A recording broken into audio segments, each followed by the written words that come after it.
Bienvenue à tous et à chacun de vous si vous êtes sur AfroWeb TV et si vous venez donc de rejoindre la grande famille des téléspectateurs, des amis internautes de votre émission Avis de la Diaspora. Et nous sommes également en direct sur les réseaux sociaux, sur YouTube comme sur Facebook. Nous émettons également sur le www.afrowebtv.com/live, vous qui êtes en direct avec nous.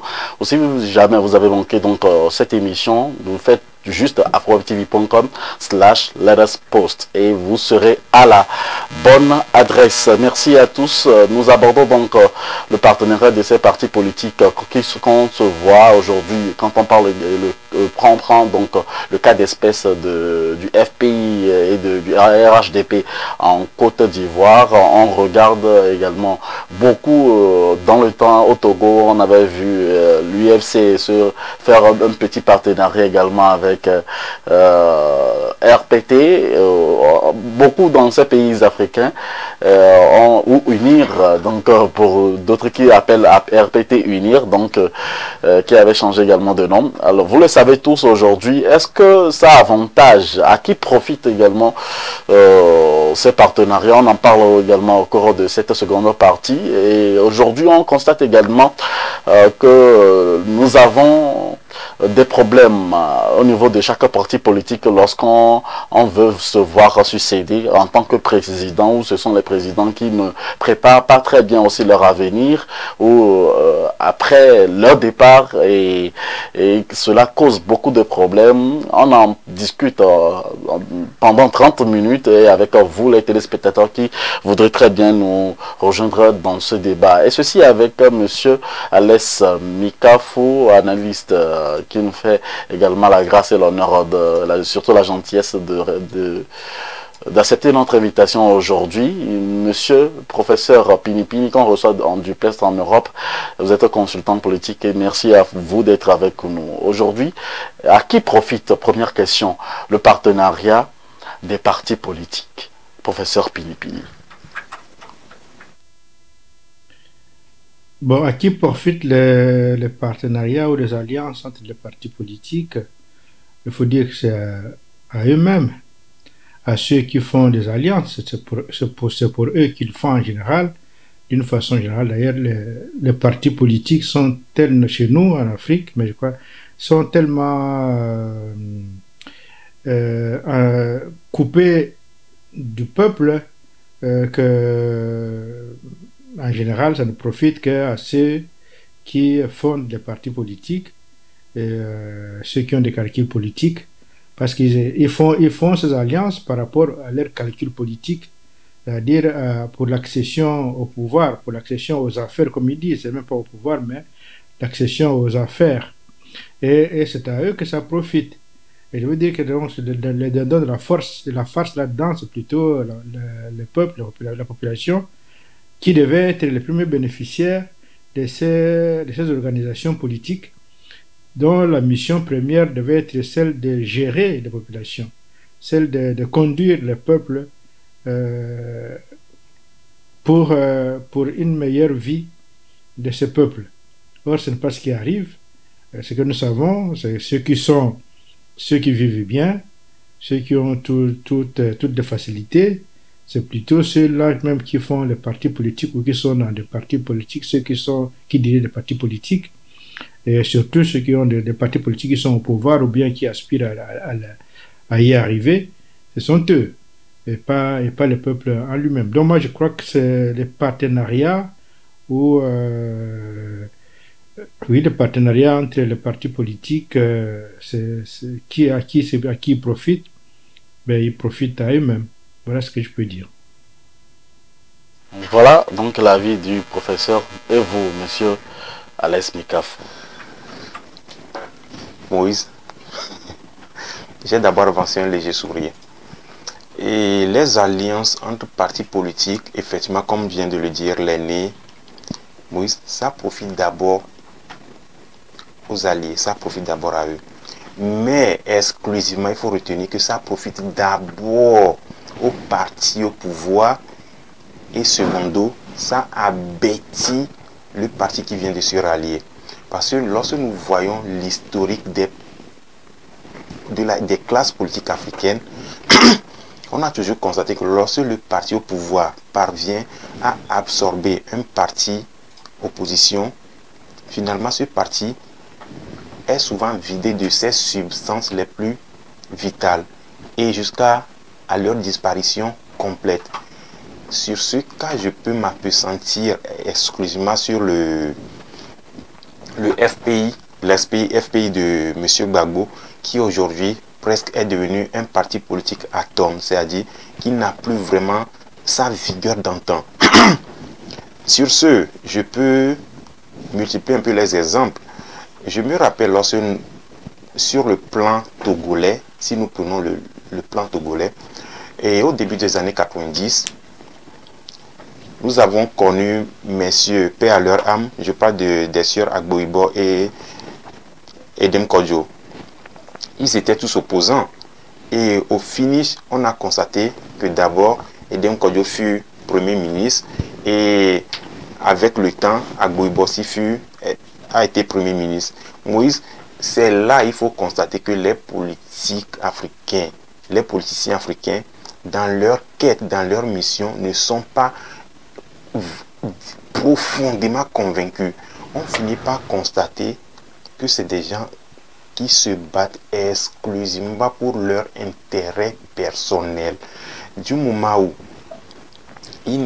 ces oppositions africaines, si même elles sont en train de convoiter un seul objectif, c'est des partis qui ne parviennent pas à s'unir pour la cause nationale. C'est là il faut constater que des oppositions africaines, ici je me focalise exclusivement sur les cas togolais, vu la façon dont les oppositions africaines sont divisées et sur le plan togolais précisément, si aujourd'hui le bon Dieu arrivait même à mettre le pouvoir sur un plateau d'or et le remettait à l'opposition togolaise, vu leurs dissensions, leurs divergences, ils seront obligés de ne pas pouvoir prendre le pouvoir et l'exercer à cause des intérêts personnels. L'une des raisons pour lesquelles les alliances entre partis politiques, ça ne fait qu'encourager le parti au pouvoir et ça abétit jusqu'à l'anéantissement total de la partie qui vient de l'opposition. Professeur Pinépine, nous constatons la plupart du temps que ces alliances ou ces partenariats se font à la veille des élections, où on constate que ils estiment que c'est pour éviter la violence ou c'est pour instaurer la paix, pour éviter un certain nombre de choses qu'ils ne disent pas nécessairement au peuple, malgré que c'est le peuple qu'ils représentent. Que répondez-vous à ceux qui disent que ça va plus dans l'avantage du peuple? Si c'était le cas, nos pays la vie partout serait une très bonne vie. Or, dans aucun de nos pays, le peuple ne vit bien. Or, pourquoi le peuple ne vit-il pas bien? Parce qu'il y a des gens qui sont à la tête du pays. Parce que ces gens-là ne gèrent pas le pays suivant les aspirations de la population, ne gèrent pas le pays dans l'intérêt de la population, parce que la population ne vit pas bien. Parce que il y a presque une opposition criante, un profond abîme entre le pouvoir d'achat du peuple et celui de ceux qui sont au pouvoir, ceux des partis politiques, ceux qui sont au pouvoir. Eux, ceux-ci vivent très bien, ils ont tout ce qu'il faut, tandis que le peuple est en train de croupir dans la misère. Donc, s'ils agissaient dans l'intérêt du peuple, le peuple s'y retrouverait. Le peuple serait heureux. Le fait que le peuple n'est pas heureux, cela veut dire que ceux qui prétendent agir en leur nom ou en son nom ne le font pas. Donc c'est pour dire que d'ailleurs, pourquoi nos hommes et nos femmes politiques en Afrique surtout veulent faire la politique? C'est pour une seule raison, nous le voyons partout, c'est pour l'argent. Je venais de voir, vous savez, par exemple, chez nous au Congo, il y a 850 partis politiques. Alors, vous voyez, 850 politiques, qu'est-ce qu'on cherche là-dedans? Quelle est vraiment la motivation pour créer un parti politique? La motivation, c'est qu'on sait que c'est là-bas qu'il y a l'argent, en politique. Donc la politique est devenue un travail à temps plein, un travail qui procure de l'argent plus que tout autre. Ça ne sert à rien d'aller se ruiner dans des travaux des champs, ça ne sert à rien d'aller perdre son temps à aller enseigner des enfants, ça ne sert à rien d'aller perdre son temps à aller creuser des mines. Il n'y a qu'à à former un parti politique et à chercher justement à faire des alliances et accéder au pouvoir, avoir un poste juteux. À ce moment-là, on vit bien. Donc, c'est l'argent que l'on vise. D'ailleurs, moi, j'ai vu, maintenant, il y aura des élections cette année ici au Congo. Et alors, parmi les conditions que l'on donne pour être élu, pour que sa candidature puisse être acceptée, c'est de payer des sommes astronomiques. Donc, comment voulez-vous, si on paye de telles sommes, le président, je crois que celui qui aspire à être président, doit payer 160 millions de francs congolais, vous imaginez ça? Donc, ça veut dire quoi? Mais c'est la corruption déjà qui est là-dedans. Donc, ça veut dire, toi, que tu deviens président, mais vole, fais ce que tu veux parce que tu as donné tant d'argent. Et alors, tu dois le récupérer, cet argent-là. Tu vas le récupérer comment? Mais c'est en faisant de la caisse de l'État ta propre caisse.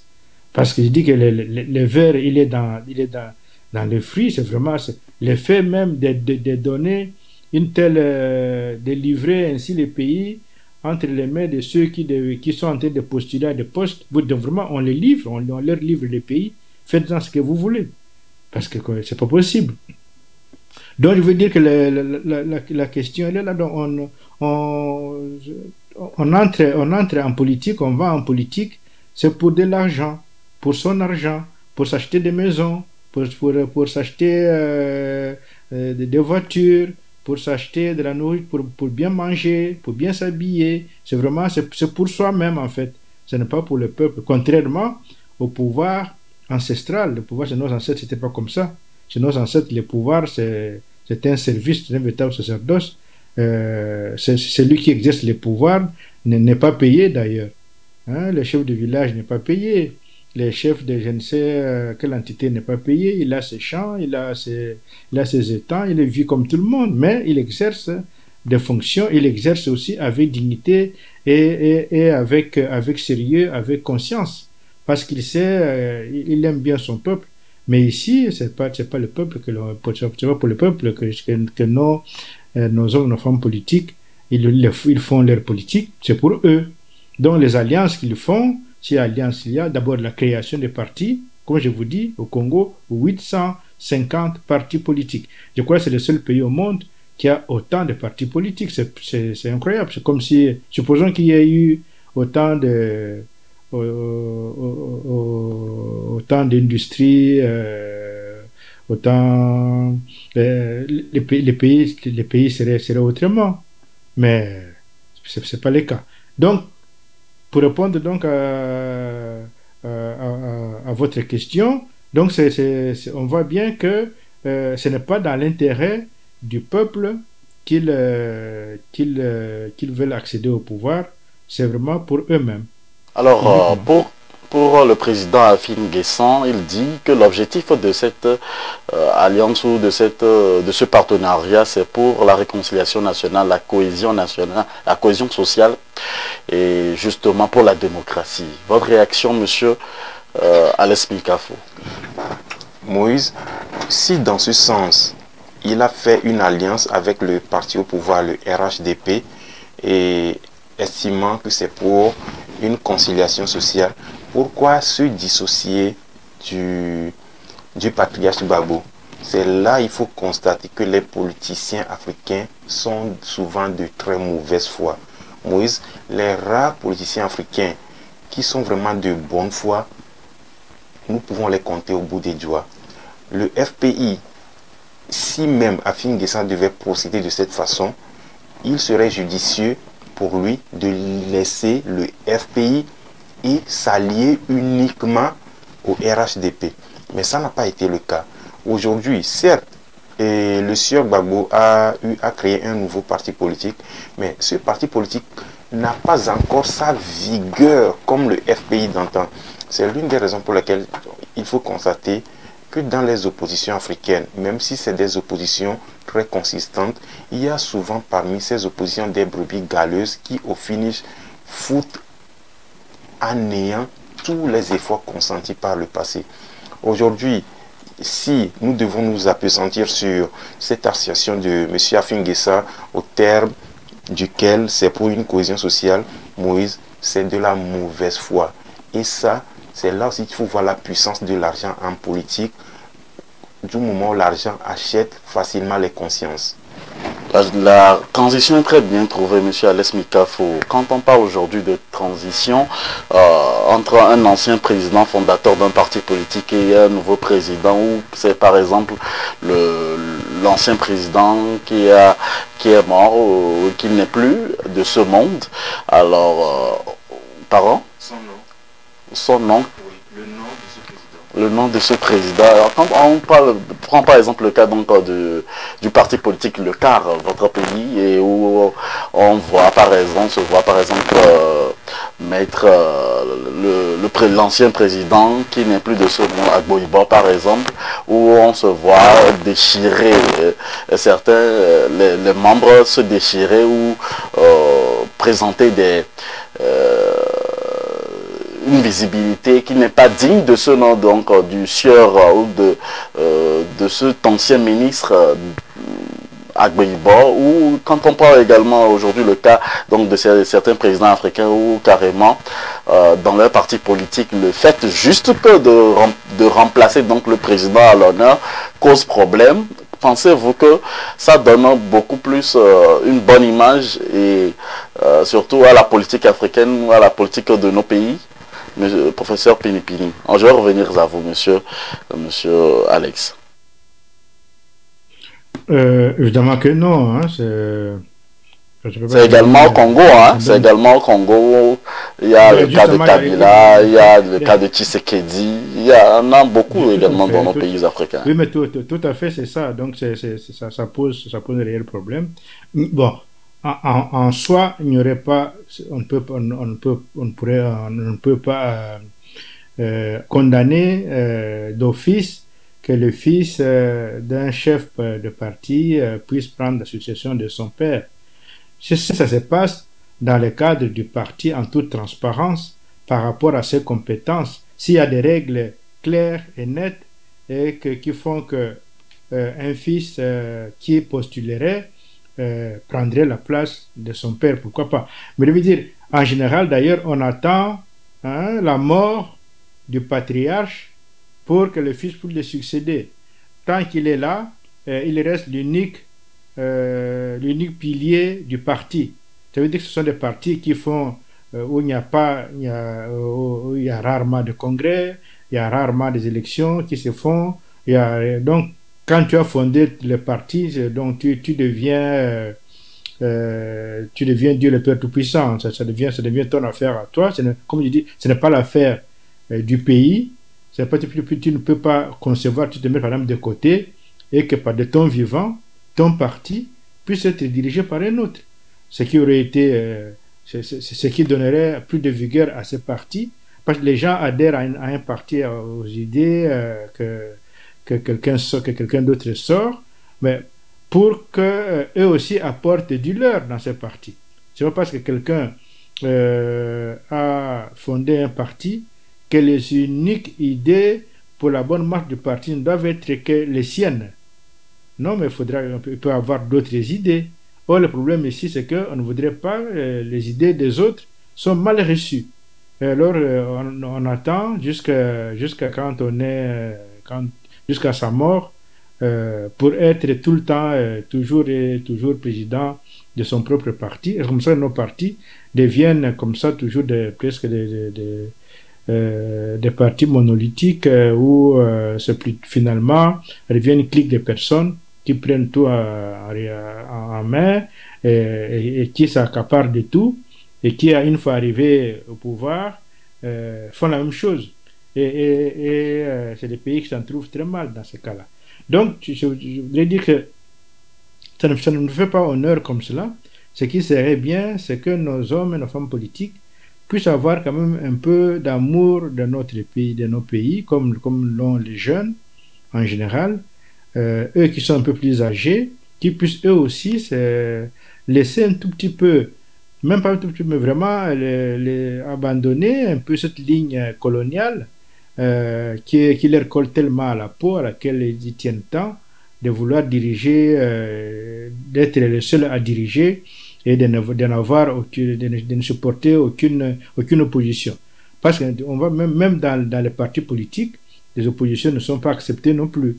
Alors ça ne va pas. Donc ça veut dire que nous sommes dans un régime, je ne sais pas que ceux qui sont au pouvoir qui sont dictatoriaux, mais également les partis politiques sont aussi dans cette mouvance dictatoriale, inquisitoriale, et c'est ça qui leur colle tellement à la peau. Ils ne veulent pas du tout penser à d'autres, penser au pays en général.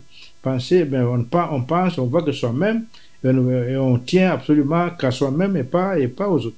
Donc moi je crois que c'est que la jeunesse devrait maintenant faire, ce que les autres aussi, ceux qui sont au pouvoir doivent faire, c'est vraiment de partir de ces carcans coloniaux qui nous collent tellement à la peau, qui fait que on est prêt à tout sacrifier, y compris ses propres frères, son propre pays, pourvu que soi-même on reste au pouvoir, que ce soit au niveau du parti qu'au niveau du pays lui-même. Donc je vous dis que la situation est vraiment la même. Alors, que faut-il faire pour éviter ce problème de relève qui se pose quand on prend par exemple le cas du CAR, où je donnais l'exemple de Maître Agboibo, où on voit Monsieur ou Maître Apé vont se retirer pour créer également son propre parti. L'a-t-il bien fait? Est-ce qu'il a été avant-gardiste, Monsieur Alès Bikafo? Moïse, et avant de répondre à ta question, laisse-moi un peu entamer la question précédente. Il faut constater que dans les oppositions africaines, tous les reproches qui sont faits aux partis au pouvoir sont les mêmes pratiques de façon invisible qui sont exercées même dans les oppositions. Moïse, comment peux-tu imaginer un parti politique digne de ce nom, un parti politique historique qui a fait allégeance à l'opposition, puisse devant le grand public se mettre à un combat de coq? C'est là il faut constater que les politiciens africains, majoritairement les oppositions togolaises, leurs leaders manquent de conviction. Moïse, ce qui s'est passé avec le CAR, mon humble avis, c'est la fin totale de ce parti politique. L'une des raisons pour lesquelles je peux oser dire que ce qui s'est passé là, c'est la preuve qu'aujourd'hui les héritiers de ce parti politique ont en mémoire ce poste juteux qu'avait occupé leur patriarche, le sieur Agboibo, la primature précisément. Ils rêvent aussi de cela. Au moment où M. Agboibo a pris la primature, qu'avait-il fait de concret à la jeunesse togolaise? Parce que c'est de ça qu'il est question. Moïse, tous les politiciens africains, lorsqu'ils accèdent à des postes conséquents, doivent faire l'effort de matérialiser leur passage en pensant à la jeunesse africaine. Moi, je ne vois pas cela dans les oppositions africaines du moment où elles parviennent à accéder à un poste de responsabilité. C'est seulement pour des profits personnels, Moïse. L'une des raisons pour lesquelles, pour pallier à cela, je pense que les vieilles oppositions africaines que nous connaissons doivent quitter le plancher et laisser place à une opposition plus jeune. Oui, nous avons besoin des oppositions comme l'opposition de Ousmane Sonko, qui fait aujourd'hui trembler le régime de Macky et qui fait aujourd'hui trembler toute la France-Afrique. Nous avons besoin de ces gens d'opposition. Mais s'il faut s'en tenir aux oppositions traditionnelles des années 90, eh bien, soyons convaincus, rien ne changera pas. C'est des oppositions qui ont forcément besoin de la caution de Paris. Or, nous n'oublions pas que c'est ce même Paris qui cautionne toutes les autres autocraties africaines. L'une des raisons pour lesquelles toutes ces vieilles oppositions, Moïse, elles ne sont pas des oppositions fiables. Nous réclamons chaque fois que nous avons des monarchies en Afrique. Quand on voit le cas des présidents africains se faire succéder par leurs enfants, il y en a beaucoup, je ne vais pas citer ces cas aujourd'hui.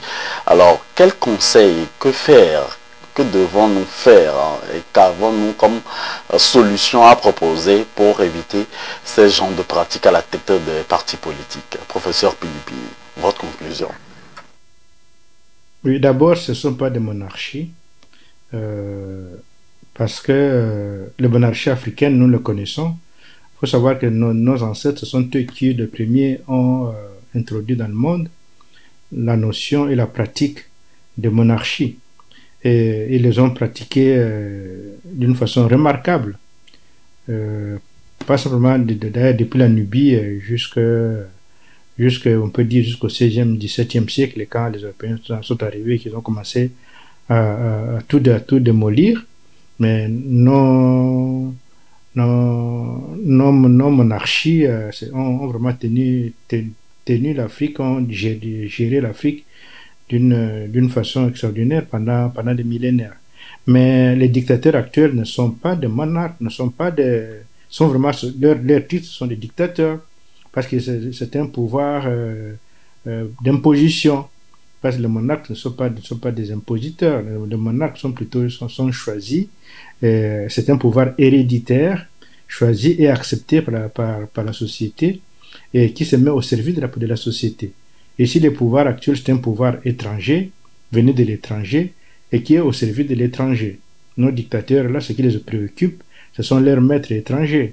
C'est ce qui se dit, ce sont ils suivent plutôt les injonctions de Paris, de Washington ou de Bruxelles, et non pas ce que dit leur peuple, ce que veut leur peuple, c'est le moins de leurs soucis.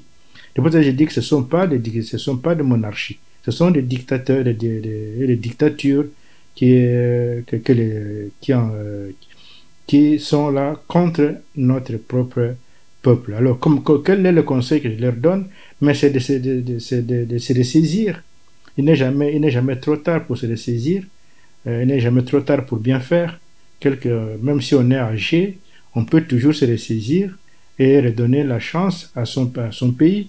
Parce qu'on ne peut pas concevoir que nos dirigeants vivent dans le luxe alors que leur peuple est croupit dans la misère. Une fois, il y a quelques années, il y avait une rencontre à Kinshasa, je ne sais plus dans quel cadre. Alors beaucoup de chefs d'État africains étaient arrivés et moi j'étais effaré de voir le nombre d'avions qui atterrissaient à Kinshasa, amenant tous ces chefs d'État, chacun avait son avion. Alors que dans aucun pays africain aujourd'hui, il y a une moindre usine de fabrication de rayons de vélos. Vous imaginez? Il n'y a même pas de vélos chez nous, alors que nos chefs d'État, eux, ils ont des avions, chacun a un avion pour se promener dans le monde entier. Donc, il est temps qu'ils puissent se ressaisir et penser à leur propre pays, construire des voies de chemin de fer, construire des routes, aménager des voies fluviales, construire des bateaux, pour que notre population puisse se sentir à son aise et vivre tranquillement, vivre comme un peuple digne, et non pas vivoter comme c'est le cas actuellement. Voilà donc le conseil que je peux leur donner. Merci, professeur. Alors, votre conclusion, monsieur Alesmi Kafou? Moïse, par rapport à la question que tu viens de poser, il faut retenir que si l'Afrique doit être dirigée selon les vrais idéaux africains, toutes nos républiques africaines qui aujourd'hui ont tendance à migrer vers des pratiques monarchiques, ici même, c'est des régimes qui ne sont pas monarchiques, il faut d'abord, à mon avis, quitter les constitutions inspirées des idées occidentales. Parce que toutes nos constitutions africaines des pays d'expression française sont inspirées de la constitution française de 1958, celle de la Ve République. Si nous prenons les pays anglophones, c'est la même chose où leurs constitutions sont soit inspirées de la constitution non écrite, de l'esprit de politique de la Grande-Bretagne, où le régime là-bas est parlementaire, et souvent des constitutions de certains pays africains d'expression anglophone ici sont inspirées de la constitution américaine. les pays africains doivent quitter cet esprit.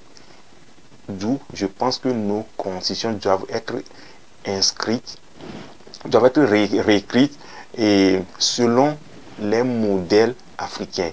Nous avons besoin de ça. Parce que si nous prenons aujourd'hui les pays émergents comme les pays du BRICS précisément et certains pays de l'Asie qu'on peut appeler les dragons de l'Asie du Sud-Est, il faut constater que c'est des pays qui sont dirigés selon un idéal national, ce qui n'est pas le cas des pays africains. Nous voulons diriger nos pays en nous focalisant sur des idées, des mentalités occidentales, tout en oubliant qu'à la base, nous sommes des Africains, nous sommes nègres, sinon nous sommes noirs. Cela ne peut pas marcher comme ça parce que le coq ne peut pas vouloir imiter la marche d'un autre animal qui est quadrupède. Ce n'est pas normal. Or, nous, Africains, qui sommes bipèdes, nous voulons imiter les animaux qui sont quadrupèdes. Cela ne marche pas. Il faut qu'à la base, nous soyons conscients de notre origine. Sinon, sans cela, eh bien, je ne pense pas que l'Afrique pourra un jour s'en sortir de tous les malheurs qui sont en train de le miner aujourd'hui. Pourquoi je dis cela, Moïse? Du moment où tu ignores ton origine, du moment où tu ignores tes racines et tu privilèges les racines d'une autre personne, eh bien, tu ne pourras jamais atteindre ta destinée. C'est le cas aujourd'hui de l'Afrique, où tu peux trouver en Afrique toutes les religions de ce monde, où aujourd'hui tu peux trouver en Afrique toutes les langues de ce monde. Moïse, on ne bâtit pas l'avenir d'une nation de la sorte. Merci, monsieur Alès Mikafou, d'avoir accepté d'être avec nous pour ce numéro de notre émission Avis de la diaspora. Je rappelle à tous les téléspectateurs que vous êtes analyste politique.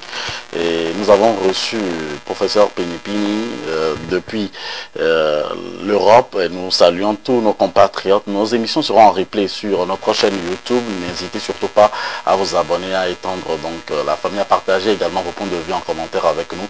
Merci à tous et à chacun de vous. Excellente suite de nos programmes sur la meilleure antenne de la diaspora Afro-Web TV. Ciao, bye. Que pensez-vous de l'actualité africaine cette semaine? Chaque semaine, nous